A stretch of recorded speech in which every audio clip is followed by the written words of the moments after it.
اس parliament میں، parliament building کے اندر، اس کے حدود میں جو معزز اراکین ایوان کے ساتھ ناخوشگوار واقعہ پیش آیا تھا، میں شدید الفاظ میں اس کی مذمت کرتا ہوں۔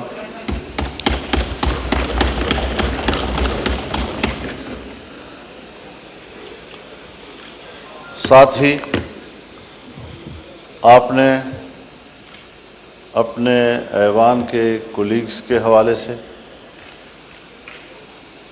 جو اقدام کیا ہے اس پر میں آپ کو خراج تحسین پیش کرتا ہوں، لیکن یہاں جو ہم تقریریں کر رہے ہیں، اس کی مذمت کر رہے ہیں،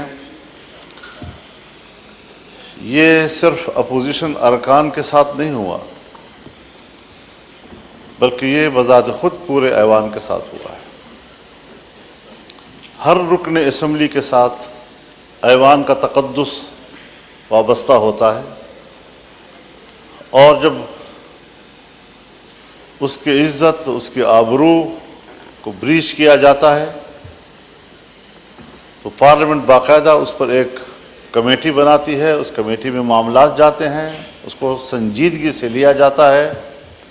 حق تو یہ ہے جناب اسپیکر کہ آپ کی قیادت میں اس ایوان کو کم از کم 3 دن تک بند کر دیا جاتا، احتجاج کے طور پر، کہ آئندہ اس ایوان کے ساتھ اور اس کے اراکین کے ساتھ اس قسم کے اقدامات نہیں ہوں۔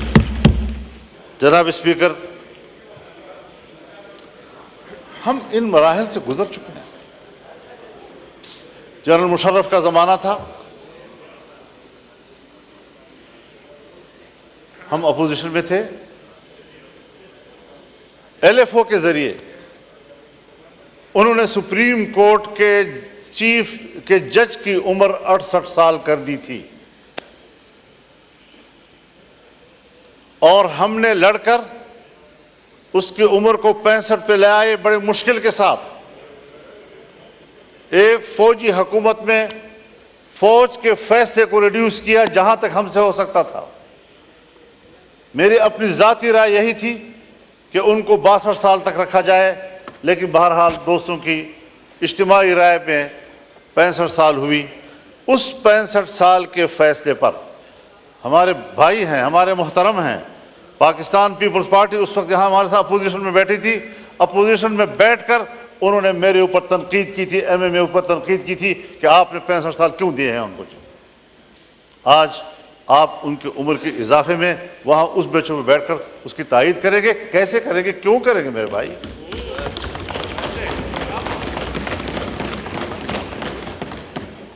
اصول ہوتا ہے، ہمیں کچھ اصولوں کی پیروی کی طرف جانا چاہیے۔ جناب اسپیکر، ہمیں تسلیم کر لینا چاہیے کہ ہمارا جو عدالتی نظام ہے وہ فرسودہ ہو چکا ہے۔ باتیں سچ ہوتی ہیں، کوئی کہتا نہیں ہے، اور اگر کہنی پڑ جاتی ہے تو ہمارے متھے لگ جاتی ہے۔ آج بھی حضرت جناب اسپیکر، ہماری عدالتیں لابیوں میں تقسیم ہو چکی ہیں، اور وہ باہمی طور پر عدلیہ نہیں بلکہ وہ ایک سیاسی گروہ بن چکے ہیں۔ کوئی ایک پارٹی کو سپورٹ کر رہا ہے تو کوئی دوسری پارٹی کو سپورٹ کر رہا ہے۔ میں کہتا ہوں چیف جسٹس میری مرضی کا ہو، آپ کہتے ہیں نہیں چیف جسٹس میری مرضی کا ہو۔ کیوں؟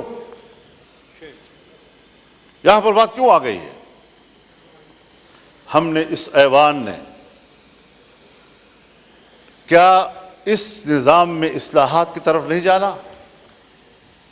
جناب اسپیکر، میں تجویز کروں گا، حکومت کے سامنے تجویز کروں گا، کیونکہ اول فرض ان کا بنتا ہے کہ جوڈیشل ریفارم لائے جائیں، اپوزیشن کے ساتھ بیٹھ کر لائے جائیں، اس پر کمیٹی بنائی جائے اور بتایا جائے کہ ہم عدالت کا نظام کیا ہونا چاہیے۔ آج 60,000 سے زیادہ مقدمات سپریم کورٹ میں پینڈنگ پڑے ہیں۔ ان لوگوں کا کیا قصور ہے جن کے مقدمات نسل در نسل چلتے رہتے ہیں؟ ایک نسل میں مقدمے کا فیصلہ نہیں ہوتا اور ہم پر ایمرجنسی لاگو ہوتی ہے۔ ہم نے آج ایک قانون پاس کرنا ہے، کل دوسرا قانون پاس کرنا ہے، سیاستدانوں کو یہ کرنا ہے، سیاستدانوں کو وہ کرنا ہے۔ اس چیز میں ہم لگے ہوئے ہیں۔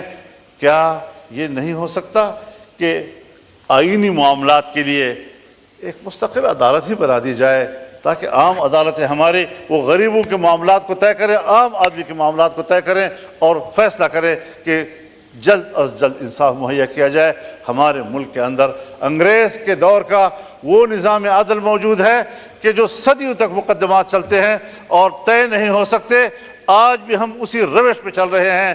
ہمیں پاکستان بنانے کے بعد آج عدلیہ کے حوالے سے بھی انقلابی فیصلے کرنے ہوں گے تاکہ ہمارے غریب آدمی کو جلد از جلد انصاف مہیا ہو سکے۔ کیا کر رہے ہیں آپ لوگ؟ تو نظام کو تبدیل کرنا ہے، تبدیلی لانی ہے تو پھر صحیح معنوں میں تبدیلی لائے۔ میرے حق میں ہو وہ تبدیلی اور آپ کے حق میں ہو تو وہ تبدیلی نہیں، اس کو تبدیلی نہیں کہا جاتا۔ اپنے روش پر تبدیل کرنا پڑے گا، اپنے اعتماد کو بحال کرنا پڑے گا اور اس پارلیمنٹ کو سپریم بنانا ہوگا۔ پارلیمنٹ میں اگر پارلیمنٹ سپریم ہے تو ہر ممبر یہاں پر بات کر سکتا ہے۔ آپ کسٹوڈین ہیں، آپ نے صحیح کردار ادا کیا ہے، اور صرف ایوان کی بلڈنگ نہیں، لاجز بھی آپ کے انڈر ہیں، وہاں پر بھی پولیس کو جانے کی اجازت نہیں ہونی چاہیے آپ کی اجازت کے بغیر۔ تو یہ ساری وہ صورتحال ہیں۔ وہ بھی مولانا صاحب آپ کو یاد ہے کہ ایک دفعہ جب ہوا تھا اس کے بعد سب نے مل کے ڈلوایا تھا کہ لاجز بھی پارلیمنٹ کا حصہ گنا جائے گا، تو وہاں بھی آپ صحیح کہہ رہے ہیں کہ وہاں بھی جانے کی اجازت نہیں ہونی چاہیے۔ اس ساری چیزوں کو دیکھ کر ہمیں اصلاحات کی طرف جانا چاہیے، اور اس کے لیے میں تو یہ سوچتا ہوں اور میری تجویز ہوگی کہ چیف جسٹس کے لیے جوڈیشل کونسل اور پارلیمانی کمیٹی کا مشترکہ اجلاس ہو اور یہ فیصلہ کریں کہ کس کے حق میں فیصلہ کیا جاتا ہے، پینل لائے جائیں، 3 کے لائے جائیں یا 5 کے لائے جائیں، لیکن اصلاح کی طرف تو جائیں۔ ممکن ہے میری رائے غلط ہو، میں کوئی ایسی بات نہیں کہہ رہا ہوں کہ خدا نخواستہ کوئی حتمی بات ہے، لیکن اس پارلیمنٹ کو پر اعتماد کیا جائے، اس کی کمیٹی بیٹھے، ان کے ساتھ بیٹھے، سوچے اس بات پر کہ ہم نے عدلیہ کے اندر اصلاحات کیسے لانی ہے اور ایوان میں پیش کیے جائیں۔ تو ان چیزوں پر ہمیں فوکس کرنا چاہیے۔ میری جماعت اس کے لیے سنجیدہ ہے اور شاید ہم اپنے وکلاء کے مشورے کے ساتھ اس حوالے سے کچھ تجاویز ایوان میں لائیں گے بھی اور کوشش کریں گے کہ ہم اس ملک کے اداروں کی اصلاحات کی طرف جائیں۔ ان کی تقرری کے لیے بھی ایک میکینزم ہونا چاہیے، عدالتی اصلاحات ہونے چاہیے، آئینی امور پر کون غور کرے گا، عام آدمی کے مقدمات پر کون غور کرے گا، 60,000 پینڈنگ کیسز جو ہے وہ کس طرح طے ہوں گے، یہ ساری چیزیں وہ ہیں کہ ہمیں ان کی اصلاحات کی طرف بڑھنا ہوگا۔ میں اس وقت حکومت کو خاص طور پر اور ٹریجری بیٹھوں پر بیٹھے ہوئے معزز اراکین کو خاص طور پر اس طرح متوجہ کروں گا کہ سب سے پہلے ذمہ داری آپ کی بنتی ہے، آپ کو اس بارے میں اقدامات کرنے چاہیے۔ اپوزیشن کو اعتماد ملیں، ہمیں اعتماد ملیں، ورنہ پھر ہم خود اصلاحات کی تجاویز اپوزیشن دوستوں کے مشوروں کے ساتھ پیش کریں گے اور انشاءاللہ العزیز اس کام کو آگے بڑھانا ہے۔ اللہ تعالی ہماری مدد فرمائے۔ وآخر دعوانا الحمدللہ۔